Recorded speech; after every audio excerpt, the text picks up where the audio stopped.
ತರಬೇತಿ ಕೊಡುವಂತಹ ಸಮಯದಲ್ಲಿ ಪ್ಯಾರಾಚೂಟನ್ನು ತೆಗೆದುಕೊಳ್ಳದೇನೆ ದುರಂತವೊಂದು ನಡೆದಿದೆ. ನೆಲಕ್ಕಪ್ಪಳಿಸಿ ವಾಯುಸೇನೆಯ ತರಬೇತುದಾರ ಮಂಜುನಾಥ್ ಸಾವನ್ನಪ್ಪಿದ್ದಾರೆ.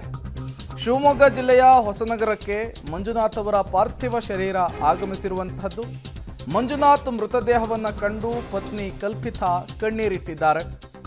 ಯೋಧನ ಪಾರ್ಥಿವ ಶರೀರಕ್ಕೆ ಸಂಸದ ರಾಘವೇಂದ್ರ ಅವರು ಅಂತಿಮ ನಮನವನ್ನು ಸಲ್ಲಿಸಿದ್ದಾರೆ. ಇವತ್ತು ಹುಟ್ಟೂರಿನಲ್ಲಿ ಅವರ ಅಂತ್ಯಕ್ರಿಯೆ ನೆರವೇರುತ್ತೆ ಸಕಲ ಸರ್ಕಾರಿ ಗೌರವಗಳೊಂದಿಗೆ.